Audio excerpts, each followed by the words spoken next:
Cool. So tennis court applications. Jordan, when a customer comes to you or a sales partner comes to you and says, we want to light up a tennis court, what's the first thing that comes to mind? How do you start that opportunity or start that project? Yeah, I mean, typically I'm asking, what kind of tennis court it is, where is it located? Because that's going to dictate, I think, most things there forward, and how I give that information to Jake then, because he needs to know, is it in a or in a neighborhood? Is it in its own complex? Is it at a school? What kind of school is it? So typically the first thing I'll say is like, do you have an address that I can kind of look at? So indoor versus outdoor. Yep. And then also on the, like on the outdoor side, how do we approach like a new installation versus a retrofit? And I guess what percentage of jobs that come to us would you guys say are new installation versus a retrofit installation? That's a good question. I think it's probably 50-50 at this point. Yep. Maybe a little bit more towards retrofits at this very second. At least that's just off the top of my head. But yeah, as far as retrofits, what we would look for, just what the court currently looks like. Because obviously, if you're retrofitting a job, the court's already there. Typically, sometimes they're redoing the surface, but most of the time, everything's in place, all the infrastructure. So we kind of have to work within the parameters as to what's out there now. And so we need to know like pole height, if they're using the same poles, what the poles currently look like, what the current fixtures look like, if they're floodlights versus side-mounted fixtures. We'll typically try to stay whatever style they currently have. So if they have floods out there, we'll typically try to stay with a floodlight or go to a side-mounted if they need extra cutoff. If they have cutoff, we're obviously not going to give them a floodlight where they're going to be blasting their neighbors and people might complain. So those are just kind of like the first things that we typically look at. Okay. And I think one thing I learned from a job fairly recently is, hey, what's the actual, it was a retrofit job as well. And it's like, how does that fixture actually mount to the pole? Yep. And that's kind of one that, we had a universal tenon adapter, and it wasn't so universal at the time. And obviously we had to make some modifications, right? Yeah, absolutely. Yeah. So that's and I think that's the interesting thing about tennis is tennis applications. I don't think were as dominated by one manufacturer over the last few decades. Mm-hmm. So you have a variety of pole and bracket installations, and kind of the mechanical ability to adjust to the needs of a specific application is pretty important, especially for retrofits, because a lot of the pole infrastructure is in decent shape. Yeah. You're usually the loads from an EPA standpoint and weight standpoint are typically going down with an LED application. So a lot of owners and end users want to reuse those materials, but adapting our fixture to the existing pole and bracket, it comes in a variety of shapes and sizes. So I guess from a mounting standpoint, we see mast arms or spoke brackets. What other types of mounting applications do you guys see? Tennis courts cover everything. It can be anything from a bullhorn. They can be directly side mounted on just like a standard 6-inch arm, like you mentioned. We see a lot of spokes and kind of like upsweep style arms. Yeah. So those are probably the most common. ACRs come into play once in a while. I don't know, Jordan, if you've seen any other crazy arms, but depends on the pole height. I would imagine. It depends. Yeah. There's just, tennis courts are one of those applications where there's so much variety out in the world. Yeah. Where you literally could see anything. It's kind of like a parking lot. Like True. You could see literally anything in a parking lot. Yeah. So yeah, like when you say upsweep, it's typically referred to as davit within the tennis, obviously, and it brings in more considerations just for how to, how is that actually going to, our new fixture going to mate to that existing. Gotcha. So on the indoor side of things, do we see more direct or indirect applications? It's also a good question. I would probably say it must be 50-50. Yeah, it's right? close. Yeah. It probably leans more towards indirect for indoor tennis. Mm-hmm. Tennis is an interesting one. It depends a lot on the facility and what else they're using it for typically. Yep. But if it's primarily a tennis facility, it's probably going to be indirect. And if it's a new facility, if it's a retrofit, there's a chance that it could be direct. But it all depends on mounting heights and things like that. There's a lot of variables, but I would say for the most part it's indirect. Okay.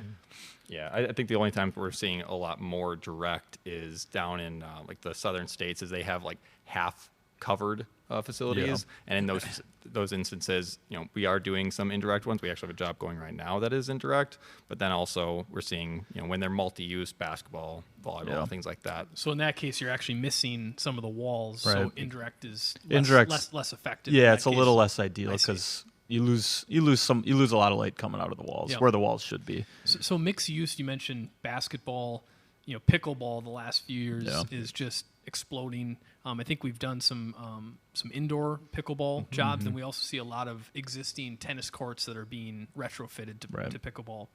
So what does that look like from a lighting design standpoint, or if somebody's taking an old tennis court and they want to add pickleball to it, what are some of the application considerations? Yeah, it doesn't change a ton. We'll typically stick to, and per the IES standards, the lighting standards we follow for all sports stuff, they do list pickleball kind of like a subcategory under tennis. So the foot candles that you're supposed to go for are the same for tennis and pickleball. It's basically just a little bit of a smaller court. So there are specific, if it is a facility specific to pickleball, we'll do somewhat smaller of a kelk zone just because the court's smaller. But it honestly, the design part doesn't change too much from an actual tennis facility. It just again kind of varies a little bit. In like backyard pickleball circumstances, like there's a lot of times where you're only using 1 or 2 poles for something like that. And then when it gets to more recreational, you're using like 2 to 4, or sometimes more, depending on the number of courts in a certain arrangement. But as far as like the differences between the two, there's not like a huge difference. I guess, like I said, the biggest difference would just be the kelk point placements is a little different from a design standpoint. So that's really the only thing that I've really noticed, at least on the engineering side, the design side. Yeah, same for me. Yeah. So Jordan, if we look at the Wisconsin Lighting Lab products and capabilities, oftentimes we're using the SLX, the GTX, the KBX, and the HSX for tennis. And those products get used for other applications as well. But if we go through each one, when would you use, or when would you recommend or work with apps to use the SLX? What would that type of application look like? Yeah, I think like mainly I really enjoy the fact that we have product like tier 1 and tier 2 products level. So if someone wants to just get into it, doesn't have a Olympic level facility, we have fixtures for that. Then if we have the higher end, we do have those.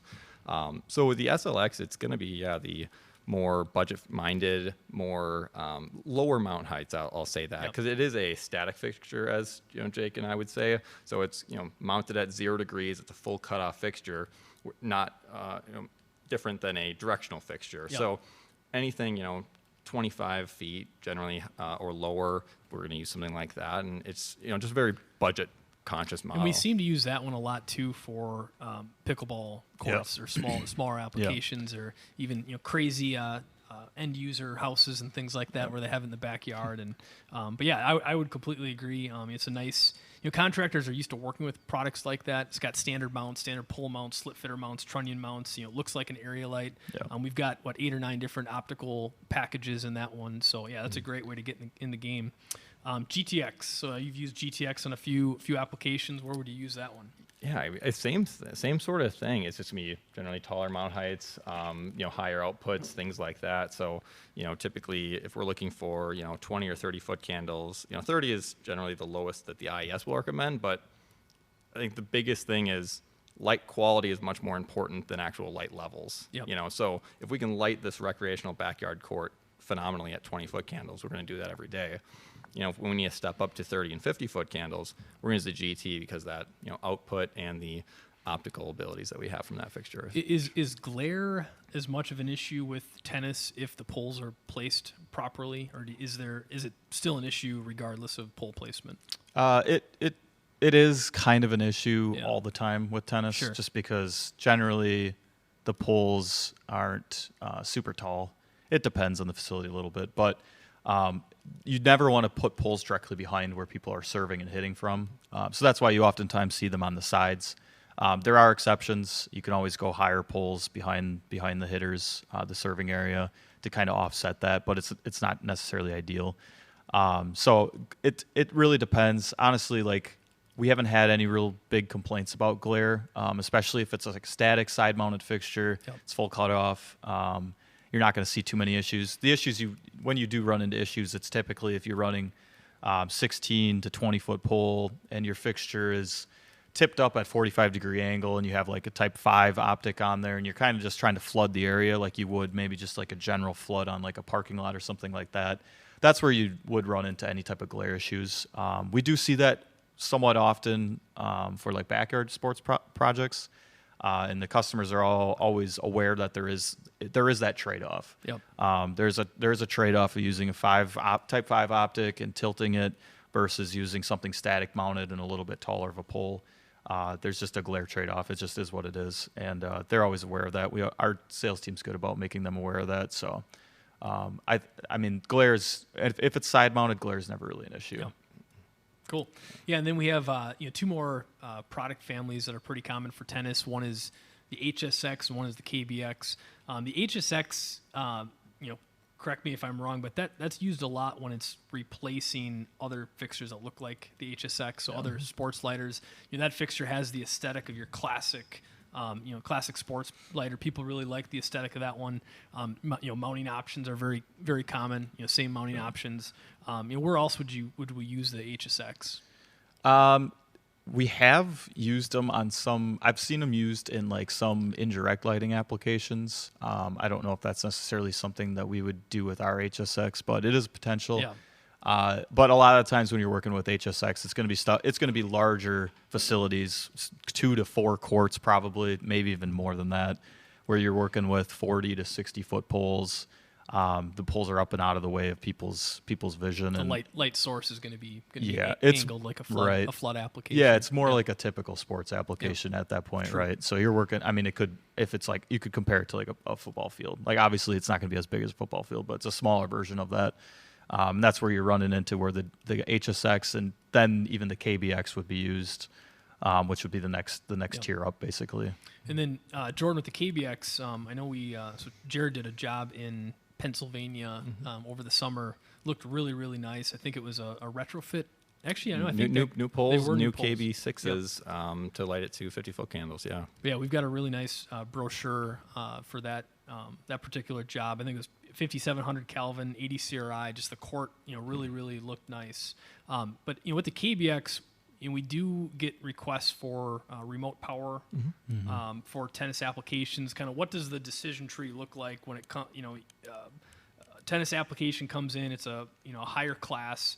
They're considering maybe controls, considering possibly remote power. What goes through your head when you're helping the customer out? Yeah, absolutely. Like to determine once we get the higher mount heights. Obviously, the IS has great recommendations for those things, but then we're also just looking at if you keep them low down, they're more in the player's line of sight. Yeah. So if we get them up tall, we use directional lighting, we really come down on it, and that floods the entire area with light, creating that vertical foot candle as well, which, broadcast and, those type of applications viewers love to see. So same thing with the CRI is, it helps with those as we go up in the levels. So the decision tree is, very much, it's, hey, I want to ask you, what are your needs, from a product standpoint? Because, more than anything, I don't want to start with price, because, if you described your ideal car and ends up being a Ferrari, well, it's like, well, maybe you need a Ferrari.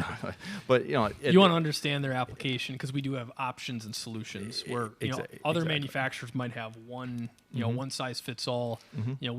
Price is one of the considerations, not the only one. Exactly. And so like when we're looking at like if we had like 50-foot poles and they wanted a 60,000 lumen fixture, well, we have the HSX or we have the KBX. Yep. So now I'm going to ask that question and say, hey, do you want more controls on your product, and do you want to be able to easily service them at a lower distance? Because a lot of these schools and municipalities don't have a readily available lift. Yep. And so that's, again, asking that question and saying, hey, maybe cost more from a material standpoint up front, but look at the labor savings down the line. No, that makes a lot of sense. So we've said, we kind of touched on it earlier, but the idea that the devil's in the fabrication details when it comes to tennis courts and retrofits. We went through some of our product capabilities, but now on the kind of, Jake, your team, you guys do application engineering. So you take all the incoming tennis requests and you put them into various categories, and you see what type of capabilities we might need for a particular job. On the fabrication side of things, do you see light poles coming up a lot as a pain point? Is it typically just the brackets and the retrofits? But we talked about lighting and brackets, but where do the light pole fabrication side of things come in? Yeah, the only problem that we ever run into with light poles is typically pole placement.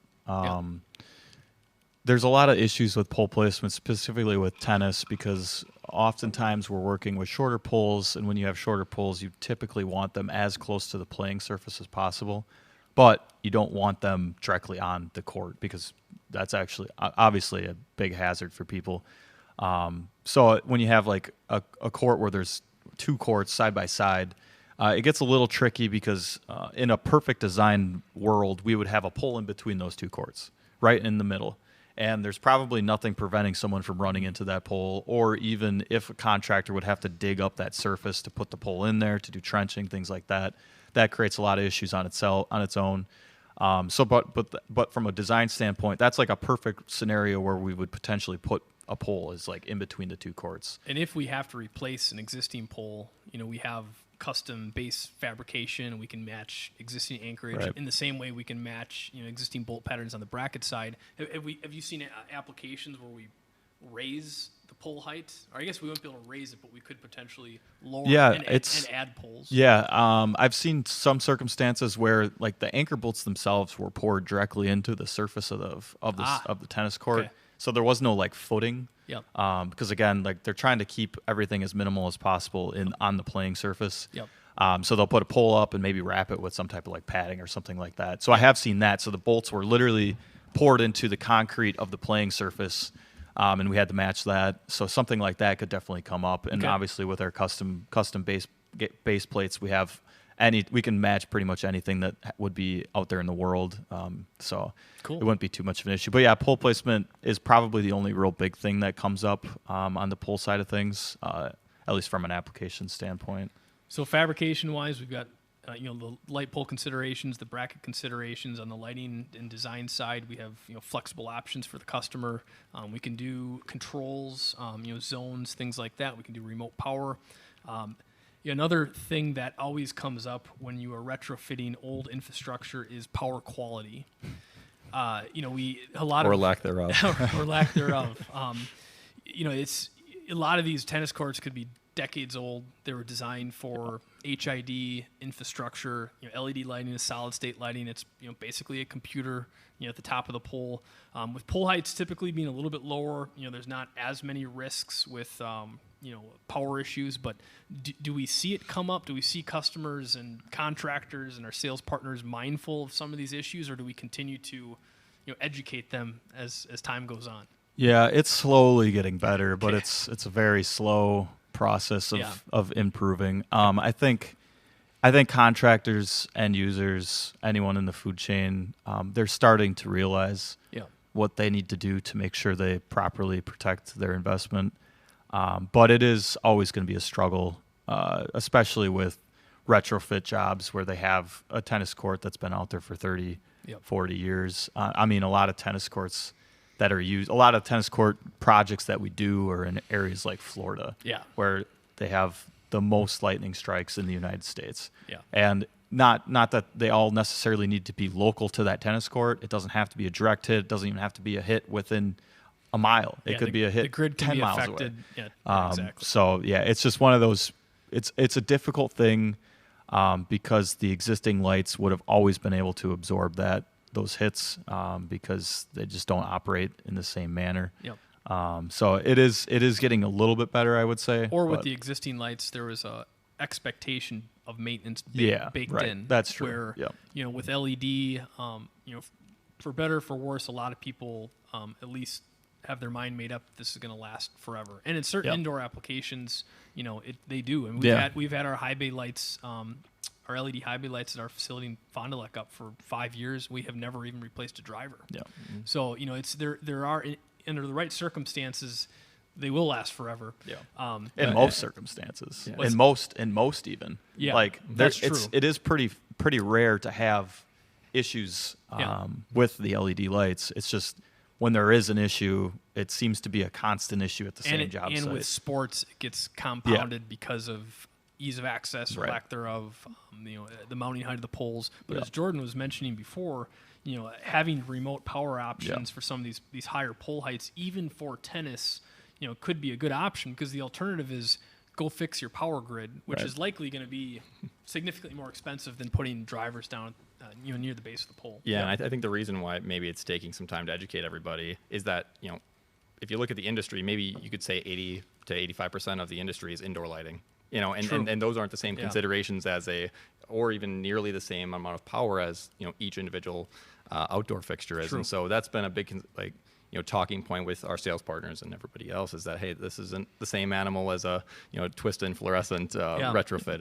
It's a new animal now. And to service it, it's not a scissor lift inside of an industrial facility. It could be a tall boom truck. But again, from a capability standpoint, we've got some really nice options for people on how to protect their investment, or if there are service events, to be there to support them.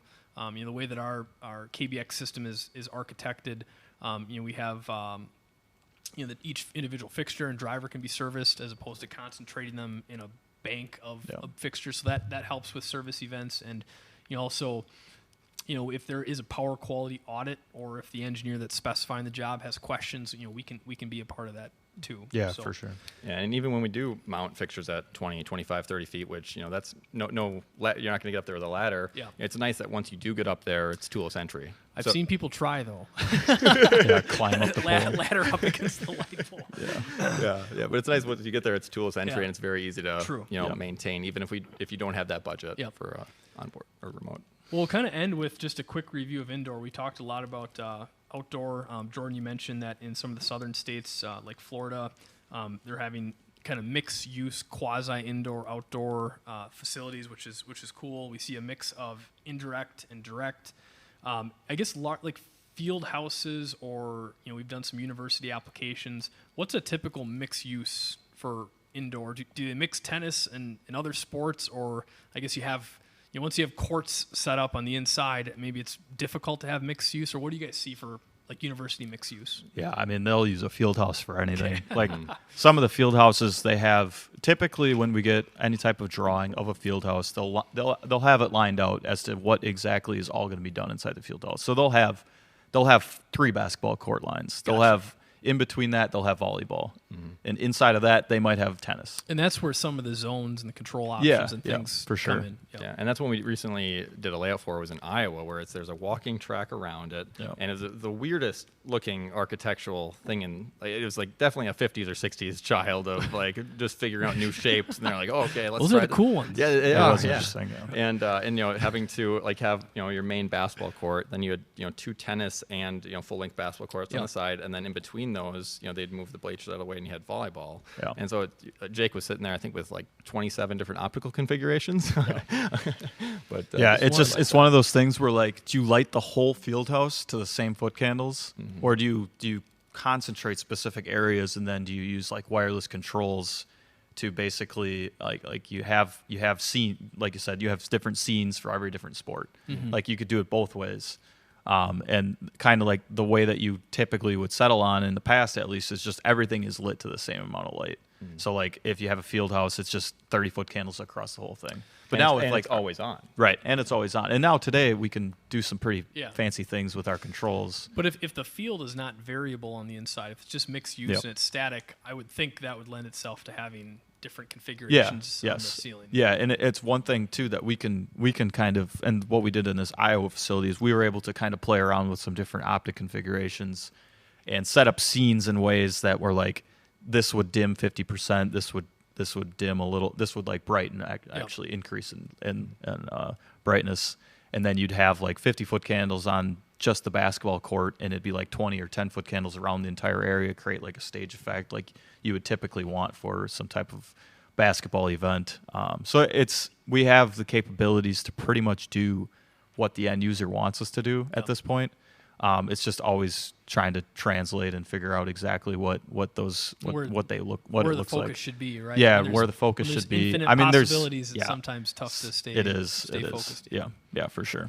Well, cool. I think so. I guess one more project that we kind of worked on was, I don't think it was tennis, but it was indoor. But there were a bunch of custom brackets and poles, and we were. Which one? Yeah, exactly. And that's we talked about custom fab, metal fab on the exterior side, but we're seeing more and more custom fab on the interior side. So if they can put up, their structure, and then we can design an apparatus to hang, from the ceiling and mount our fixtures, that seems to add quite a bit of value for the enengineer and the specifier. But but we've done high-level pools that needed those Yeah. brackets, and we've designed one where they want we're doing an indirect with our KBX where we're using the pillars and so we had to design a pillar clamp basically to mount our assemblies to basically make it so they didn't have to use twice the amount of hangers over the top of the facility instead. So yeah, like a lot of the competitors for that specific job were coming in where they would just